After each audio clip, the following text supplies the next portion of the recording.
J'ai essayé dans ces réunions d'amener aux gens ce que je pense est nécessaire pour les gens aujourd'hui. Je ne suis pas un docteur, je ne suis pas trop un théologien, je n'ai pas d'instruction. Je pourrais dire ceci, je ne connais pas beaucoup au sujet du livre, mais je connais l'auteur assez bien. Et j'aime être familier avec lui, vous savez, le connaître. Donc ce que j'essaie de faire, c'est de placer les choses pour l'amélioration, en croyant que, après avoir vu l'Amérique avec la grande opportunité qu'ils ont eue pour un réveil, et malgré tout, cela continue à empirer.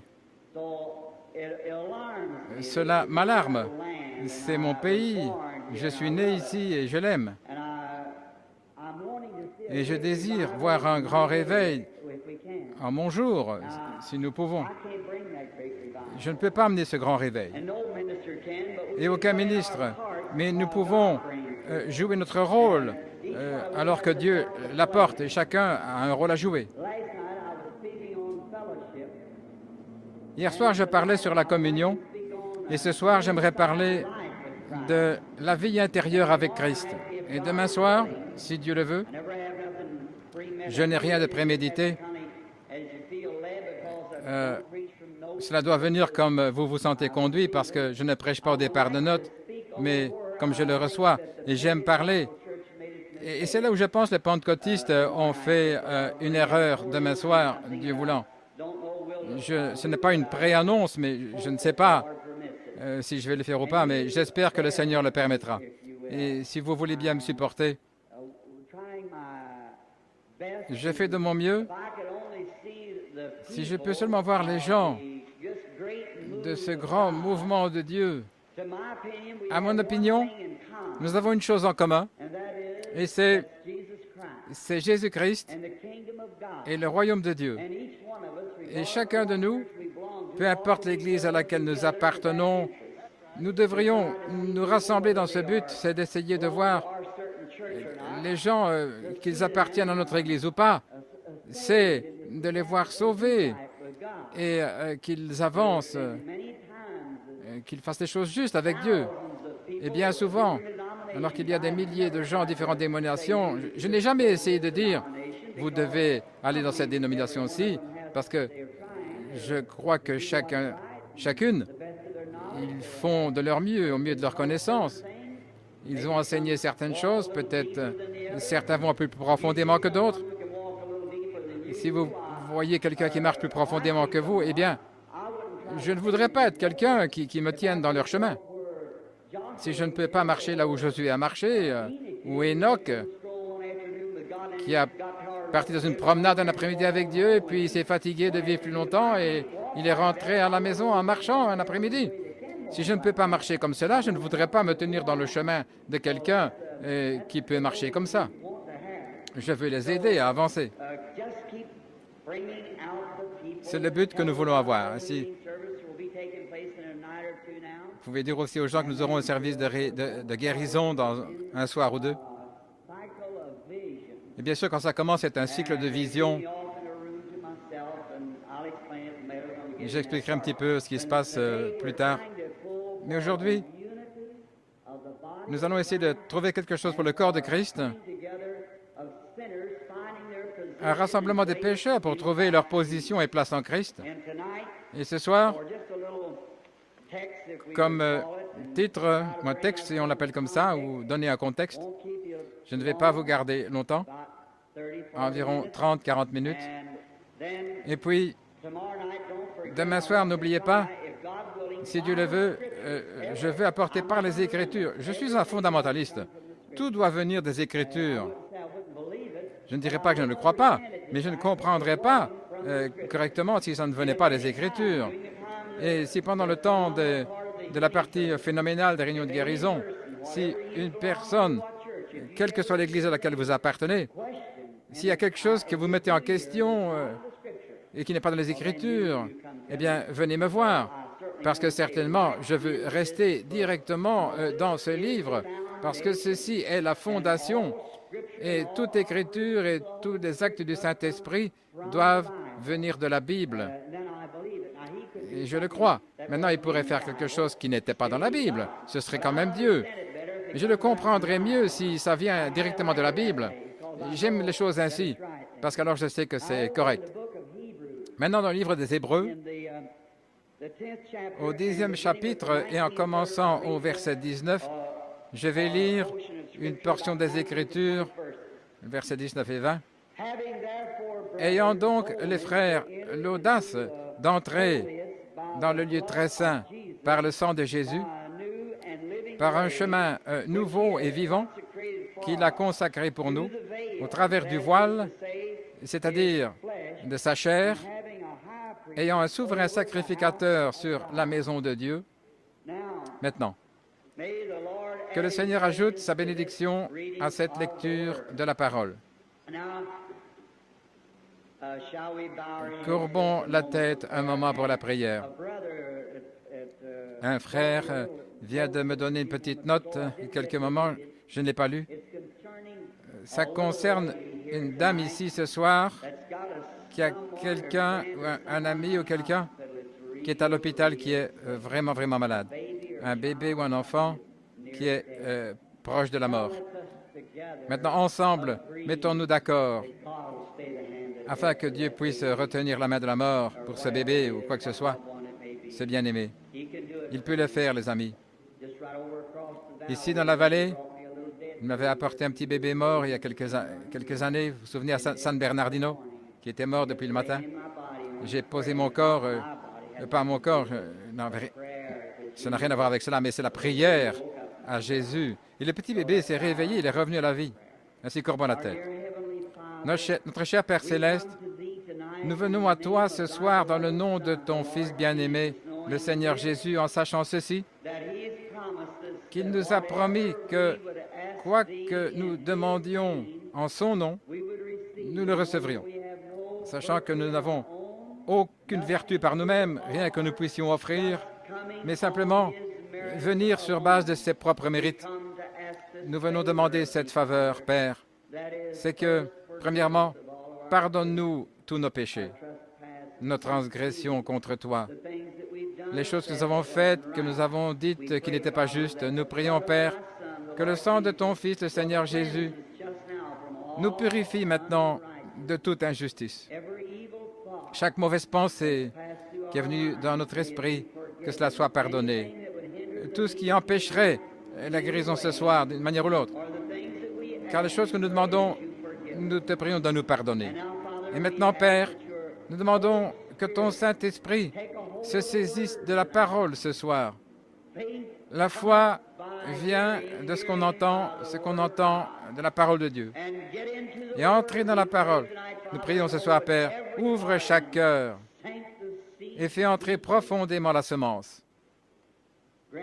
Accorde le Seigneur. Donne-nous une réelle fondation quand nous commencerons à prier pour les malades. Que ce pays puisse avoir le plus grand secouement qu'il ait jamais vu dans l'histoire du pays. Accorde le Seigneur. Pas parce que nous sommes ici, parce que nous voulons que tu reçoives la gloire, Père. Fais-le. Ne veux-tu pas?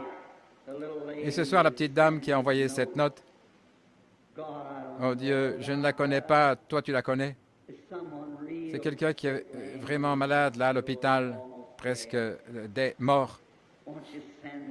Ne veux-tu pas envoyer l'ange de miséricorde maintenant et qu'il vive la personne parce que quelqu'un est tellement sincère de venir et de demander, accorde-le Seigneur. Que cette prière change les choses. Un jour, nous avons lu dans les Écritures, Père, que tu avais envoyé ton prophète, tu avais dit à un homme du nom d'Ézéchias qu'il allait mourir. Mais il a tourné sa face vers le mur, il a pleuré amèrement, il a dit, « Seigneur, je te supplie, considère-moi, j'ai marché devant toi avec un cœur parfait. » Il voulait 15 années ajouter à sa vie. Et oh Dieu, tu as parlé à ton prophète et tu l'as envoyé de retour en disant, « Dites-lui que je l'ai entendu. » De la mort à la vie, parce que la prière change les choses. Encore une fois, oh Dieu, ce soir, accorde-le que cette personne vive. Bénis la personne qui a apporté le message et tous les autres ici qui sont malades, dans le besoin, dans le pays. Sois avec eux. Et maintenant, Père, nous prions que tu caches ton serviteur inutile derrière la parole, que la parole s'avance maintenant et qu'elle s'enfonce profondément dans les cœurs, car nous le demandons dans le nom de Jésus, ton Fils bien-aimé. Amen. Maintenant, que le Seigneur vous bénisse chacun ce soir. Et maintenant, priez sincèrement, pas seulement priez, mais croyez que vous recevez ce pourquoi vous priez. Bien souvent, des gens pensaient, « Oh, si seulement j'avais plus de foi. » Je doute de ça. Vous aviez assez de foi. Vous avez simplement besoin d'un peu plus de connaissances pour savoir quoi faire avec votre foi. Vous avez assez de foi. Vous savez simplement comment la mettre en action. Cela le fera. Je ne crois pas qu'une personne ici manque assez de foi pour être guérie, peu importe ce qui ne va pas avec vous. Si vous saviez simplement la bonne manière d'entrer dans la chose. Et maintenant, nous allons parler d'une vie qui est consacrée. Hier soir, je vous ai parlé de la communion par le sang. Comment Dieu a ramené l'homme dans la communion par le sang. Et ce soir, je veux parler d'une vie cachée en Christ. Maintenant, tout étudiant de la Bible sait que dans l'Ancien Testament, il y avait les parvis du tabernacle, le parvis extérieur, le voile, le saint lieu et le saint des saints. Ces choses, dans l'enseignement des Écritures, étant dans les types des choses, j'aime toujours typifier l'Ancien avec le Nouveau, ou donner à mon assemblée, afin que certains qui n'ont peut-être pas beaucoup lu, et ce n'est pas par l'enseignement ou la typologie, mais c'est par l'enseignement, la typologie. Vous pouvez donner un type, et alors vous voyez l'ombre, l'ancien qui est une ombre du nouveau. Et c'est une forme d'histoire. Alors vous ne pouvez pas l'oublier parce que ça vous vient comme quelque chose qui se dévoile. Maintenant, dans l'Ancien Testament, qui est un type du Nouveau, et les œuvres dans le parvis intérieur du tabernacle, c'était un beau tableau du plan de Dieu du salut pour son humanité aujourd'hui. Et si nous pouvions seulement apprendre par ceci, comment nous mettre nous-mêmes dans la condition de recevoir ce que Dieu a en réserve pour nous, eh bien, ça va tout simplement balayer toute la vallée ici. Ne pensez-vous pas que c'est mieux de savoir toujours comment et pourquoi vous venez? Vous devez connaître la manière de s'approcher de n'importe quelque chose. J'ai prié pour des rois lors de mon jour. J'ai remarqué comment je devais m'avancer devant le roi. Et il me disait de ne pas lui tourner le dos quand je le quittais, mais de reculer. Il y a une certaine manière de s'approcher. Sinon, vous allez être rejeté dans les parvis du pays. Quand vous allez parler à un juge, par exemple, vous ne criez pas en disant « Hé, juge, j'aimerais te parler une minute ». Non, vous devez vous approcher d'une manière appropriée. Juge, votre honneur, etc. Et nous devons rencontrer Dieu sur base de son plan approprié, pourvu. Comment nous devons nous approcher de lui? Et si nous pouvons nous approcher de lui par ce plan et avoir la chose correcte, alors nous sommes certains d'avoir une audience avec Dieu. Maintenant, dans l'Ancien Testament, ils appelaient le parvis extérieur. Nous regardons là dans le parvis extérieur. Et puis, il y avait un lieu saint, là, avec le premier voile. Et puis, à l'intérieur du Saint des Saints. Et les meubles qui se trouvaient dans le parvis extérieur, et puis le voile, le lieu saint, et ce qu'il y avait dans le lieu très saint. Nous allons parler ce soir du Saint des Saints, le lieu de demeure où Dieu lui-même demeurait. En ces jours-là, il demeurait dans son tabernacle. Et aujourd'hui, il demeure en vous comme son tabernacle. Mais nous devons faire de ce lieu un lieu de demeure, pas un parvis extérieur ou le premier lieu saint, mais nous devons vivre avec Dieu dans le Saint des Saints, une vie consacrée, cachée, seule, calme avec Dieu. Nous devenons trop excités, bouleversés au sujet de trop de choses. Cela montre que quelque chose manque. L'Église devrait être 1 million de kilomètres là sur le chemin, plutôt que là où elle est maintenant.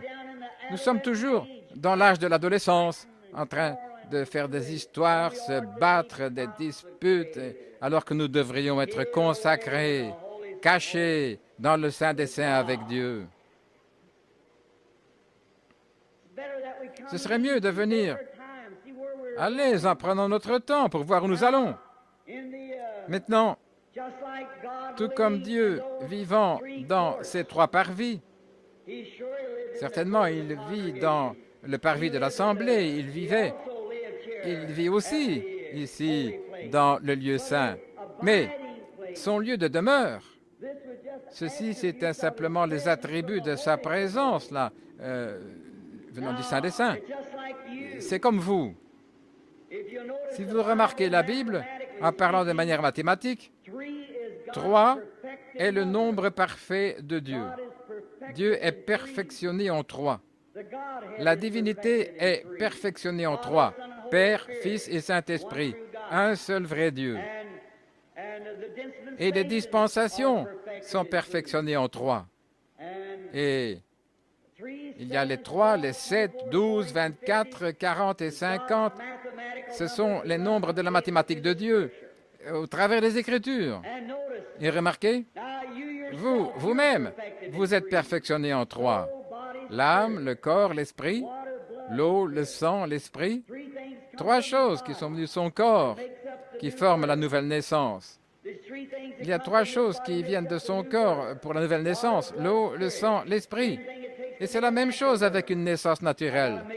J'ai une assemblée ici mélangée, mais si vous écoutez votre médecin, je suis votre frère. Quand un bébé est né, une naissance naturelle, tout d'abord vient l'eau, et puis le sang, et puis la vie, l'esprit. Et c'est la même chose avec la nouvelle naissance, l'eau, le sang et l'esprit. La justification par la foi, croire au Seigneur Jésus-Christ, la purification, la sanctification par le sang, et puis le baptême du Saint-Esprit pour vous placer dans le Saint des Saints. Cela constitue l'homme qui est séparé de Dieu et caché en Christ. Je dis ceci avec respect. Il y a trop de gens parmi nous qui jouent dans les parvis. Voyez-vous, nous n'emmenons pas nos vies pour être cachés avec Christ. Le fruit de l'Esprit le prouve. Nous pouvons penser que nous le sommes. Mais est-ce que votre vie s'aligne avec cela? C'est ce qui prouve la chose. Jésus a dit, c'est par leurs fruits que vous les connaîtrez, pas par leur dénomination, mais par leurs fruits, vous les connaîtrez. Et le fruit de l'Esprit, c'est l'amour, la joie, la paix, la longanimité, la bonté, la gentillesse, la patience, la douceur, la tempérance, les fruits de l'Esprit. Dieu sait aujourd'hui que les gens de la sainteté, c'est qu'ils ont besoin, et aussi les calvinistes, eux tous, ce qu'ils ont besoin aujourd'hui, c'est davantage du fruit de l'Esprit, davantage de vie pour le prouver. Nous avons eu beaucoup de témoignages, mais comme dit l'ancien dicton, votre vie parle si fort que je ne peux pas entendre votre voix.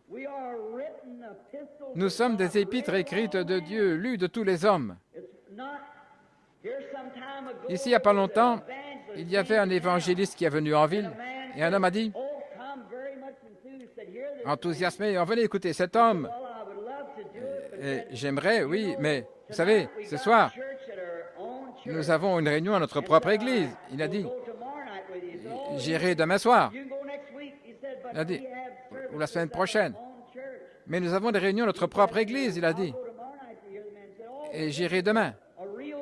Et il a dit, oh, mais c'est vraiment un homme bon, il parle merveilleusement. Il dit, je ne doute pas d'un mot que vous avez dit concernant cet homme merveilleux. Il a dit, mais je vis à côté de mon pasteur et mon voisin, vous voyez. C'est votre vie. Nous pouvons être vraiment très orthodoxes. Et c'est là où je pense que beaucoup de problèmes nous viennent ici en Californie. Nous sommes trop orthodoxes. Je pense que c'est juste. Tellement orthodoxe, mais la lettre est très bien, mais elle tue.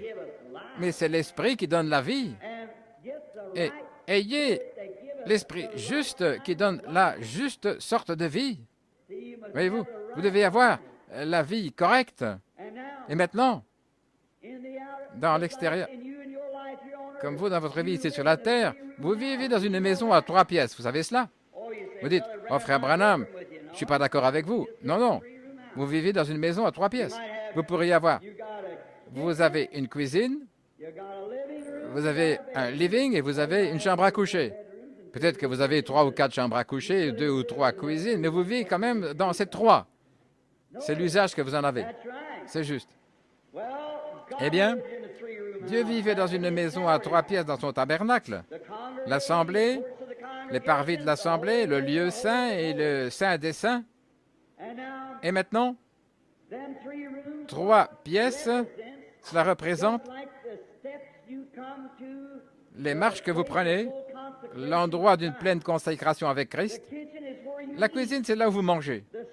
Le pécheur vient à la réunion, il se régale de la parole. La foi vient de ce qu'on entend de la parole, il vient pour entendre la parole.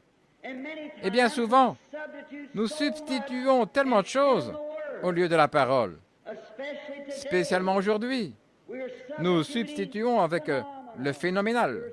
Nous substituons avec beaucoup d'autres choses qui ne devraient pas être là. Après tout, l'Église, c'est pour la prédication de la parole. Des témoignages, c'est bien, et différentes choses que nous faisons, c'est merveilleux. Mais nous devons donner à la parole la première place, parce que c'est pour le pécheur et pour les gens qui ont le Saint-Esprit également. Jésus a dit, quand Satan l'a tenté, il a dit, « Il est écrit, l'homme ne vivra pas de pain seulement, mais de chaque parole qui sort de la bouche de Dieu. » Le Saint-Esprit se nourrit de la parole de Dieu. Il prend la parole et la place dans votre cœur. Cela vous fait grandir en force avec une Bible bien exposée, et j'aime cela. J'aime m'asseoir et entendre un bon enseignant de la Bible qui prend la Bible et qui expose la chose. Il y a alors un esprit de gentillesse et de douceur avec cela pour bien faire s'enraciner la chose et grandir. Nous mangeons dans la cuisine. C'est là où le pécheur vient entendre la parole. La foi vient de ce qu'on entend. Après avoir entendu la parole, alors il entre en communion avec l'Église. Après avoir entendu la parole, il la reçoit. Alors, vous le baptisez, le baptême chrétien, et cela le conduit dans une communion. Alors, il entre là dans l'assemblée. Et c'est là, vous venez dans l'endroit, en passant de la cuisine au parloir, pourrait-on dire, vous avez communion avec vos voisins, etc. La communion dans le parloir, mais ensuite votre chambre à coucher, c'est le lieu de repos. Et après le travail d'un jour difficile, vous êtes là toujours seul dans la chambre, vous vous reposez. Dans ma maison, la chambre de prière, c'est la chambre à coucher. Bien souvent, j'étais dans des maisons, j'ai vu les mamans, etc., sortir de la chambre à coucher avec un petit tablier, s'essuyant les yeux, en pleurant, en priant, dans le lieu secret, un lieu de rencontre, seul avec Dieu, isolé. Oh, c'est un lieu merveilleux pour se trouver là. Et quand un homme prend sa vie et qu'il la met dans cette place consacrée avec Christ, remarquez, Chaque année, le grand prêtre entrait dans ce lieu. L'assemblée suivait, mais quand il entrait dans ce grand endroit où le voile retombait derrière lui, le parvis intérieur, le Saint des Saints, personne n'osait le suivre. Là, il était seul avec Dieu. Quel beau tableau aujourd'hui d'une vie consacrée lorsqu'est entré avec Christ, mort aux choses du monde, caché avec Dieu, et le voile retombe autour de vous et toutes les choses du monde sont éteintes. Alors, la chrétienté et la religion, ça devient un plaisir pour chaque croyant. Aujourd'hui, les gens ont assez de religion au point où ils sont misérables, en sachant qu'ils devraient faire ceci, échapper à l'enfer. Et voilà comment je sens, frère. Je ne sais pas ce que je ferai. Oh. Entrez avec Christ et fermez toutes les choses du monde pour avoir communion avec lui. Et c'est un plaisir. C'est beau. C'est quelque chose qui remplit et qui satisfait l'âme. Quelque chose qui vous donne une paix qui surpasse tout entendement. Toutes les croix deviennent des ailes pour s'envoler. Tous les fardeaux sont les roues du chariot. Oh, vous pouvez vous envoler. Mon fardeau est léger. Mettez-vous sous le joug avec lui. Alors, le joug est tout entouré d'Alléluia. Lorsque vous êtes à l'intérieur du voile avec lui, il devient votre vie. Le prophète a dit, les gens autrefois disaient qu'il écrirait ces lois à nouveau, qu'il les placerait dans leur cœur. Maintenant, le mont Sinaï, c'était un lieu de devoir, d'obligation. Mais le mont Calvaire était un lieu de grâce. Et les gens essaient toujours de vivre sur le mont Sinaï. Si je vais à l'église, si je paye ce que je dois, si je fais ceci ou cela, si je sais ceci ou ceci, cela, vous êtes toujours au mont Sinaï. Quand vous arrivez à un endroit où vous êtes mort et que votre vie est cachée en Dieu par Christ, scellée par le Saint-Esprit, toute la vie chrétienne devient un cri glorieux et merveilleux et un Alléluia pour vous, et vous êtes cachés chaque jour. Nous remarquons que lorsque vous êtes là, il était isolé du monde. Le voile retombait autour de lui et il était caché là avec Dieu. Tout devenait réel, une gloire. Dans ce lieu, lorsque nous arrivons à être cachés avec Christ, tout devient alors quelque chose de nouveau pour nous. Nous pensons que c'était dans ce lieu où la verge d'Aaron était gardée. Et là aussi, la manne. La manne. Nous devons retourner dans l'Ancien Testament pour parler de cette pensée de la manne. La manne tombait pour garder les enfants d'Israël en vie alors qu'ils étaient dans leur pèlerinage entre l'Égypte et le pays promis. Ce qui était un beau type de l'Église aujourd'hui dans son pèlerinage de l'Égypte au pays promis. Croyez-vous que nous sommes en route vers un pays promis? Canaan ne représentait pas le ciel parce qu'il y avait des guerres en Canaan. Canaan représentait le millénium. Ainsi, nous sommes en chemin vers le millénium. Et comme Dieu a promis de pourvoir à tous leurs besoins sur le chemin, il a promis de fournir, de répondre à tous nos besoins sur le chemin. Et dès qu'ils ont franchi la ligne de séparation de la mer Rouge, Dieu, quand ils ont eu besoin de pain, il a fait pleuvoir du ciel. Quand ils ont eu besoin de guérison, Dieu a fait qu'il y a eu le serpent d'airain. Besoin de viande, il a fait que le vent souffle, là, les oiseaux. Et il va toujours pourvoir. Il est Jéhovah Jireh, le sacrifice pourvu par le Seigneur. Il est Jéhovah Rapha, le guérisseur, et il pourvoira toujours. Et en ce jour, Dieu est tout obligé envers nous qu'envers eux. S'il les a conduits dans le naturel, il conduit l'Église aujourd'hui dans le spirituel vers le pays promis. Tout ce dont nous avons besoin nous est promis et nous allons le recevoir si nous continuons simplement notre voyage en gardant les yeux fixés sur Dieu. Remarquez, parce que les gens allaient manger la manne, ce qui était un type de Christ qui est venu donner sa vie. Mais les gens qui ont mangé la manne le matin, si vous ne continuiez pas, eh bien, cette manne allait rancir, n'était plus bonne. Mais c'est un signe, un type des gens, l'homme régénéré qui vient à Christ, qui donne sa vie, mais qui n'est jamais caché dans le Saint-Esprit. Il vit une vie, il sait qu'il mange de la manne. Il y a beaucoup de gens aujourd'hui qui n'ont jamais été plus loin que le parvis extérieur, le voile. Cependant, ils sont chrétiens par millions.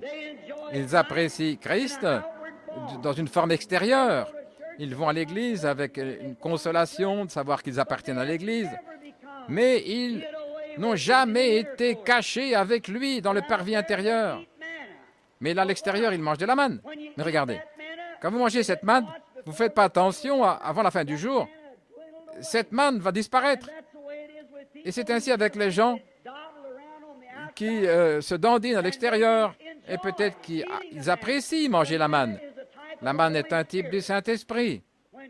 Lorsque Dieu a donné la manne pour ce voyage, quand il a donné pour l'autre voyage, ça devait les préserver tout au long du voyage. C'était un très beau type de la Pentecôte.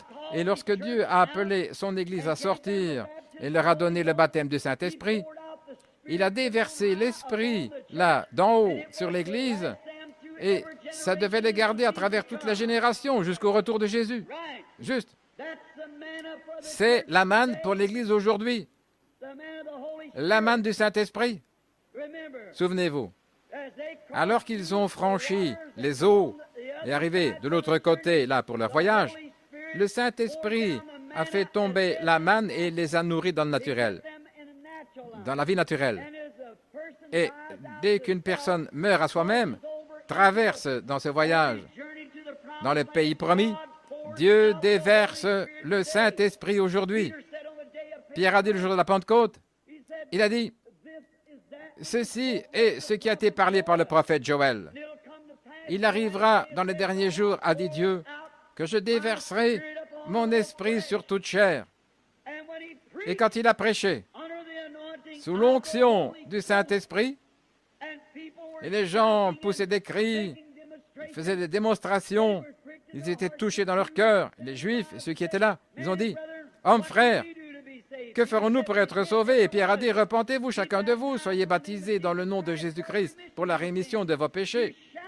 Vous recevrez le don du Saint-Esprit, car la promesse est pour vous et vos enfants et ceux qui sont loin, tous ceux que le Seigneur appellera. » Qu'est-ce qu'il voulait dire? Le baptême du Saint-Esprit, qui était déversé le jour de la Pentecôte, c'était pour vous et pour vos enfants et ceux qui sont au loin, ou en aussi grand nombre que le Seigneur Dieu appellera.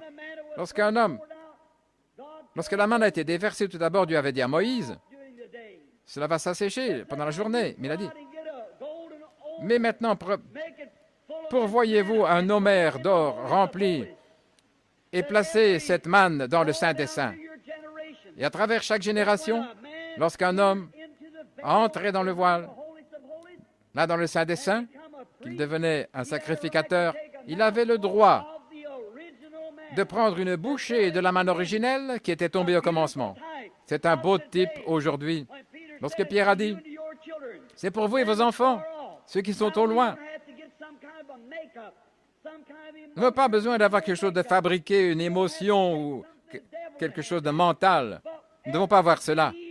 Mais chaque croyant qui vient de l'autel à une vie consacrée jusqu'au baptême du Saint-Esprit ne peut pas seulement recevoir une bouchée, mais son âme remplie du baptême originel du Saint-Esprit qui est tombé le jour de la Pentecôte et qui va produire les mêmes résultats aujourd'hui que le jour de la Pentecôte. Car la promesse est pour vos enfants et les enfants de vos enfants et ceux qui sont au loin, tous ceux que le Seigneur Dieu appellera. Frères, le même Saint-Esprit qui est tombé le jour de la Pentecôte, qui a apporté ces résultats-là, il apportera les mêmes résultats à chaque croyant aujourd'hui qui veut consacrer sa vie et entrer dans le lieu très saint par le sang du Seigneur Jésus. Cela va briser les traditions, ça va changer le cœur des hommes, ça va vous faire fondre en une seule personne en Christ Jésus, envoyer un réveil à l'ancienne mode dans le pays. Amen. Ce qu'il nous faut aujourd'hui, nous avons besoin d'un réveil à l'ancienne mode envoyé par Dieu venant du ciel, un réveil du Saint-Esprit, pas juste un petit peu de secousse ou quelque chose d'émotionnel fabriqué, mais à l'ancienne mode, mourir à soi-même, se consacrer, alléluia, une religion du ciel bleu qui tue le péché. Ça ne va pas vous laver seulement, mais ça va vous laver au point de devenir blanc. Le diable veut faire des contrefaçons, mais Dieu vous lave pour que vous deveniez blanc. Ce qu'ils ont besoin aujourd'hui, c'est un réveil à l'ancienne mode pour briser le cœur des gens et les amener de ces dénominations dans un seul grand groupe unifié à la gloire de Dieu. C'est ce dont l'Église a besoin et cela va secouer pas seulement la Californie, mais toute la nation. Et la raison pour laquelle nous allons nulle part aujourd'hui, c'est parce qu'il y a trop de professions à l'œil sec. Se joindre à l'Église tiède, des membres d'Église rétrogrades, c'est la vérité. Nous avons besoin de l'ancienne mode, du réveil comme Saint Paul, envoyé par Dieu, et le Saint-Esprit avec puissance pour être brisé et que les gens agissent différemment et un autre aspect, marchent différemment, parlent différemment et vivre différemment dans leur vie quotidienne. Nous avons besoin de ça, les amis. Les méthodistes en ont besoin, les baptistes, les pentecôtistes en ont besoin. Ils en ont tous besoin. C'est juste. Nous marchons du mauvais côté. Nous allons après la mauvaise chose. Le Saint-Esprit devait se continuer à chaque génération. Moïse, quand il eut ce grand pot là-bas, parfois ce pain qui était laissé à l'extérieur, les gens, parfois ils ont des crampes de campground. C'est le problème avec l'Église aujourd'hui. Il y a trop de ces choses qui restent, c'est juste. Il y a des gens qui mangent juste assez de manne pour qu'ils se sentent bien et ils ont faim pour davantage. D'un réveil à l'autre, et vous devez être chaque fois renouvelé. Oh, frère, pourquoi est-ce que vous n'arrêtez pas ce non-sens pour entrer dans le lieu très saint par le sang du Seigneur Jésus? Chaque morceau de manne vous garde là d'un jour jusqu'au soir et la semaine prochaine, ça ne marchera plus. Ça sèche. Mais si jamais vous vous consacrez pour ici manger là où la manne reste toujours fraîche jour et nuit, une année après l'autre, dans le lieu très saint, alors vous pouvez rencontrer cet homme qui a marché là, peu importe s'il a été dans un réveil pendant 6 mois. Il reste toujours doux comme il était le jour où il était dans le réveil. C'est juste. Vous pouvez le rencontrer un jour où vous pouvez crier ou un jour de ténèbres, mais il reste le même parce qu'il vit dans la gloire de Dieu. Il vit où il y a de la manne fraîche tout le temps. Où ce n'est pas un fardeau de prier toute la journée et de prier le lendemain. Frère, restez avec lui tout le temps dans le lieu très saint. Est-ce qu'un homme peut vivre comme cela? Absolument. Voilà pourquoi Jésus est mort. Amen. Regardez. Voilà où ils avaient placé la verge d'Aaron. Pas dans le parvis extérieur. Il l'avait mis ici, à l'intérieur, afin de sélectionner qui serait sacrificateur. Je sais que ça parle directement de Christ, mais tout est un type là concernant le pécheur. Si vous prenez un homme qui va et vient toute sa vie et qui est toujours mort dans les péchés et les transgressions, mais quand cet homme était à l'extérieur avec cette verge-là, c'était un bâton ordinaire. Là, séché dans la main d'Aaron, il n'y avait aucune vie dedans. Et ça, c'est un homme qui est retranché de Dieu. C'est un homme qui est sans Christ. C'est un homme peut-être qui a été membre d'Église, mais qui ne sait pas plus de Dieu qu'un Hottentot au sujet d'un cavalier égyptien.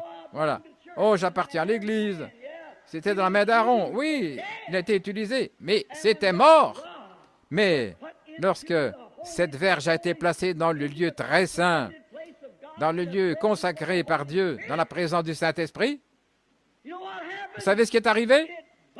Cela a produit des bourgeons, a fleuri, a produit des amandes en une seule nuit. Alléluia.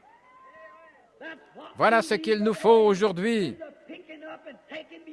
C'est amener l'Église au-delà d'être membre d'Église, l'amener dans le lieu très saint, dans la présence et la consécration du Seigneur Jésus-Christ. Cela a produit des bourgeons. Qu'est-ce que c'était? La vie qui aurait dû être là. C'était mort. C'était comme ici un poteau de la tente ici. Oui, comme un arbre. C'était un amandier, oui, mais c'était mort. Il y a beaucoup de gens ici ce soir qui professent être chrétiens et qui sont morts, qui ne portent pas de fruits. Il n'y a rien dans leur vie. Ils semblent être sans espoir. Ils errent là, sans simplement qu'ils appartiennent à l'Église. Et ce n'est pas seulement les presbytériens, luthériens, etc., mais ce sont aussi les pentecôtistes. C'est juste. C'est la vérité. Ce qu'il vous faut aujourd'hui, c'est venir devant Christ. Regardez ce qui est arrivé. La première chose, ça devait être rafraîchi pour produire des bourgeons. Cela a bourgeonné. Et pas seulement bourgeonné, mais cela a produit des fleurs. Et pas seulement des fleurs, mais cela a produit des fruits. Et c'est ainsi que vous serez, où chaque croyant qui se projette hors du parvis extérieur pour passer le voile là où Christ est, et il se cache là. Vous allez être rafraîchis, vous allez bourgeonner, avoir des fleurs, et vous allez porter des fruits de l'Esprit. Amen. Et vous serez un ouvrier dans votre communauté. Vous serez quelqu'un qui veut gagner des âmes pour Jésus. Vous serez une nouvelle personne. Les choses anciennes seront passées. Les traditions d'hommes vont faillir. Mais votre cœur va brûler avec l'amour de Dieu. À l'intérieur de ce lieu, où cette vieille verge était là, posée là, dans la présence de Dieu, Dieu vivant, dans la gloire, là, les chérubins. Et cette verge, c'est arrivé d'une seule fois, et frères, sœurs, une vie qui est consacrée, qui se tient là devant Dieu, ça va aller changer, aussi sûr que je suis à cette chair ici ce soir. Ça va ôter toutes ces luttes-là, toutes les différences hors de vous. Ça va faire sortir tous les ismes. Ça va faire de vous un véritable chrétien, si simplement vous entrez dans sa présence. Regardez ce qui est arrivé. Rafraîchissement. Être rafraîchi. Regardez. Pendant la nuit, la rosée tombe, le monde se calme, toute la nature, là, toute l'excitation. Mais quand tout se calme, qu'est-ce qui se passe? Alors, la rosée tombe le matin. Vous êtes déjà levé tôt, sortir là très tôt, vous sentez l'air frais. Comment ça vous rafraîchit, là? La rosée est tombée. Oh, frères, sœurs, si tout ce que vous savez, c'est d'aller à l'église, si tout ce que vous savez, c'est vous joindre ou être baptisé ou quelque chose comme ça, pourquoi ne pas vous cacher votre vie là avec Christ, être seul dans le calme, loin du monde et de tous ses soucis, et vous établir là et regarder le rafraîchissement venir. Vous savez, Isaïe en a parlé un jour. Il a dit, ça doit être précepte sur précepte, ligne sur ligne. Ici un petit peu, et là un petit peu. Et retenez ce qui est bon. Avec des lèvres chancelantes, en d'autres langues, je parlerai à ce peuple. C'est le sabbat, le rafraîchissement venant de la présence du Seigneur. Comment ils étaient rafraîchis dans la présence. Remarquez autre chose. Lorsque vous êtes dans la présence de Dieu, alors vous vous calmez. Vous n'êtes plus ballotté partout. Vous savez où vous tenez. Quelque chose se passe. Vous savez que vous êtes un vrai chrétien. Vous savez que vous avez été en contact avec quelqu'un qui vous aime. Vous savez que quelque chose est arrivé. Et c'est rafraîchissant. Et pas seulement ça. Mais vous allez rafraîchir d'autres. Oui, des gens bien. Mais il y a des gens auxquels vous pouvez à peine supporter d'être en leur présence. Oui. Mais il y a des gens qui ont une puissance créatrice autour d'eux, et c'est différent. Vous allez être un petit créateur vous-même. Il a dit qu'il vous donnerait un nouvel esprit. Maintenant, cet esprit n'est pas l'esprit de Dieu, c'est votre esprit. Dieu vous donne un nouvel esprit. Et puis alors il dit, je mettrai mon esprit en lui. Mais la chose que Dieu doit faire, c'est de vous donner un nouvel esprit, avoir votre nature un peu plus gentille, vous établir, afin qu'il puisse même vivre avec vous. Ainsi, il doit tout d'abord vous réparer avant qu'il puisse entrer. Il a dit, je vous donnerai un nouvel esprit. Et alors, vous pouvez aller n'importe où. Il doit d'abord vous réparer afin qu'il puisse vous parler. Et c'est là que vous arrivez pour la première fois à l'autel. Mais quand vous cachez, alors vous recevez son esprit, alors le Saint-Esprit, nul autre que Dieu lui-même, vient et demeure en vous. Et alors, il y a quelque chose à votre sujet. Les voisins vous aiment, les gens vous aiment. Peu importe combien vous pouvez crier ou essayer de faire ceci. Si vous n'avez pas une vie au point où votre voisin sait que vous êtes un chrétien, il y a quelque chose qui ne va pas. Maintenant, on va parler de la vérité. Vous savez que c'est juste. Il n'y a personne de ce monde qui peut croire que les cris à l'ancien temps et bénir Dieu et louer Dieu, je crois cela. Je crois que lorsqu'un bébé est né, et s'il ne bouge pas, s'il ne pleure pas, rien. Vous savez ce que le docteur fait d'habitude? Il le prend par les talons et il lui donne une petite fessée. Alors il respire, et puis je pense que c'est le problème avec l'Église aujourd'hui, où les gens disent, eh bien, je suis né de nouveau. Vous savez ce que c'est? Ça, c'est un bébé mort-né. Il a besoin d'une fessée de l'Évangile pour le réveiller. Là où il peut pleurer, crier, et recevoir la vie. C'est ce qu'il nous faut ce soir. C'est ce que l'Église a besoin. Et alors vous êtes sur le bon chemin, c'est juste. Remarquez, maintenant, le rafraîchissement venant de la présence du Seigneur. Il y a quelque chose à leur sujet. Au sujet d'un vrai chrétien. Et vous aimez être autour d'eux, n'est-ce pas? Et il y a une puissance là. Et après vous connaître un petit peu, je vais vous dire quelque chose que je sais qui est arrivé. Voyez-vous, vous créez votre propre atmosphère autour de vous. Vous croyez cela? Certainement. Beaucoup ont lu mon livre, Cet homme envoyé de Dieu. Vous vous souvenez, le soir où ce maniaque est venu à la chair là, en essayant de me tuer là, à Portland, dans l'Oregon. Vous savez, qu'est-il arrivé? Ce pauvre gars, je ne me suis pas fâché avec lui, je l'ai aimé. Quelque chose est arrivé, je l'aimais. Il s'est accouru là, il pesait environ 120-130 kilos, grand là. Il a dit, je vais casser tous tes os. Mais je ne l'ai pas haï, je l'ai aimé. J'étais désolé pour lui, il était lié. Je n'ai pas dû crier, j'ai simplement dit, Satan, sors de cet homme. Et il est tombé par terre. Voilà, c'était tout. J'étais un gardien de chasse pendant des années en Indiana, beaucoup savent cela. Un jour, j'étais un pasteur baptiste local, là, et puis il y avait un homme malade dans la campagne, là, et j'avais un fusil, mais je l'avais laissé dans le camion, là. Et je pensais, je vais aller prier pour ce frère. Et là, en passant dans la prairie, là, il y avait un taureau qui avait tué un homme de couleur. Et j'avais oublié qu'ils avaient vendu ce taureau-là. Et puis moi, j'ai marché dans le champ.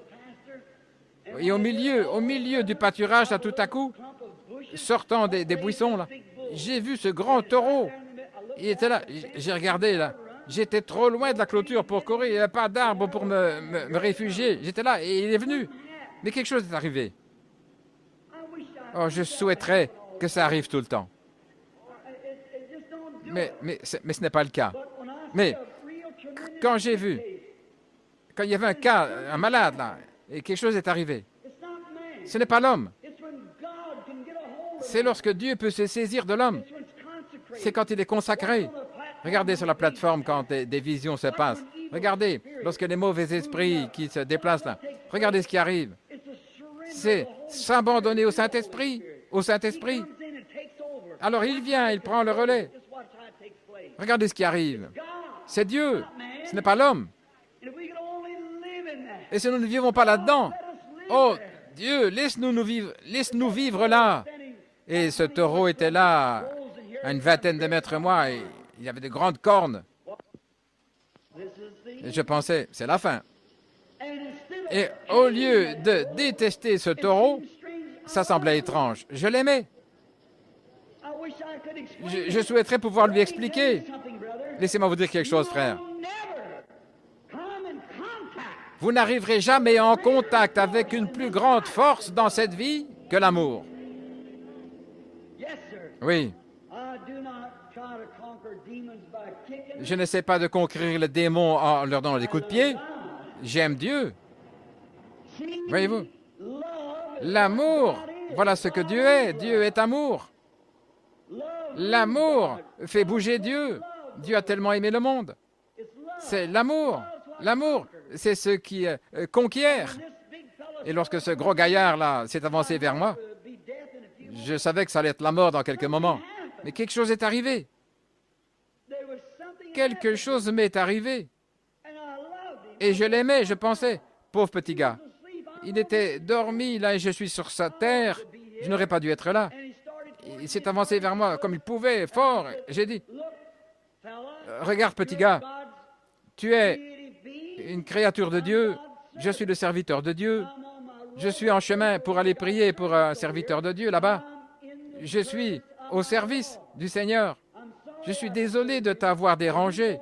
Maintenant, retourne au nom du Seigneur Jésus-Christ et va te poser là. Et il venait aussi. Et je n'avais pas plus peur de ce taureau que d'un cher frère assis ici près de moi. C'est ça. Vous avez peur. Les gens aujourd'hui ont peur. De quoi avoir peur? Eh bien, la mort même ne fait pas peur à un chrétien. Mort, où est ton aiguillon? Les pensées même des gens, c'est la peur. Oh, frère Branham, le médecin m'a dit que je n'irai pas bien. De quoi avez-vous peur? Il y a une expiation là pour vous. Bien sûr. Et frère Branham, j'ai fait tant de péchés. De quoi avoir peur? Il y a une expiation là pour vous. Il y a quelqu'un qui vous aime. N'ayez pas peur. Les paroles de Jésus constamment, c'était « Ne crains pas. Je suis celui qui était mort et je suis vivant, vivant pour toujours. Ne crains pas. » Ayez cette atmosphère autour de vous. Entrez dans cette atmosphère. Mais non, il est méthodiste, unitaire, trinitaire, il est ceci ou cela. Faites sortir ça de votre esprit. Je l'aime, il est mon frère. Elle est catholique, elle est protestante, elle est... Faites sortir ça de votre esprit. Ayez une atmosphère autour de vous. Sinon, vous ne comprendrez jamais dans les parvis extérieurs. Là, vous devez entrer en Christ tout d'abord, vivre dans sa présence. La Bible dit, « Celui qui vaincra, je lui donnerai un nom nouveau. Je placerai mon esprit en lui. » Regardez, tout d'abord, c'est vaincre. Vous devez vaincre ces choses pour être en Christ. Voilà où l'Église faillit. Vaincre. Vaincre la tempérance, le tempérament. Vaincre les différences. Vaincre les préjudices d'Église. Vaincre la haine. Beaucoup de gens ce soir qui poussent des cris, qui parlent en langue, qui courent dans les allées et qui détestent leurs voisins. Frère, vous êtes encore perdus.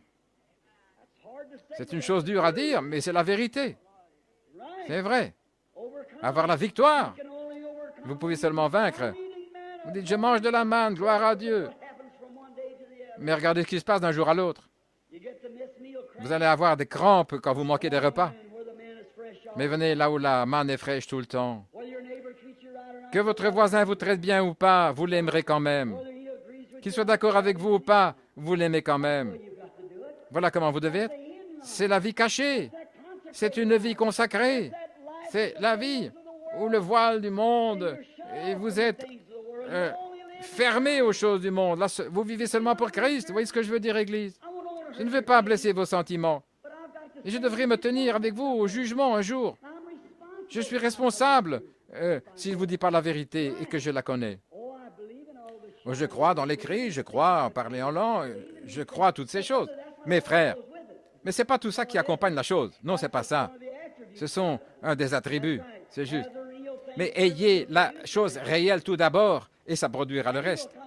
Beaucoup viendront à moi en ce jour-là et diront, « Seigneur, je n'ai pas fait ceci, cela, chassé des démons et fait toutes ces choses en ton nom. » Il a dit, « Éloignez-vous de moi, vous ouvriers d'iniquité, je ne vous connais même pas. » Faites attention.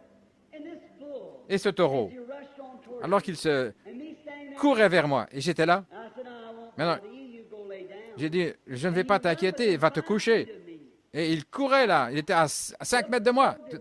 Tout à coup, il s'est arrêté, il était tout défait, il m'a regardé, il regardait d'un côté à l'autre, et puis il a fait demi-tour, il est allé se coucher. Et il n'a plus bougé. Après avoir franchi le champ, là, je suis revenu en moi-même, j'ai dit, mais qu'est-il arrivé? Et alors j'ai commencé à pleurer, j'ai levé les mains vers Dieu en louant. Je coupais l'herbe là dans mon jardin l'autre jour avec la tondeuse. Et puis des gens venaient pour prier pour les malades et je devais changer de vêtements, revenir, prier pour les malades. Et quelques heures plus tard. Et puis l'herbe poussait à nouveau.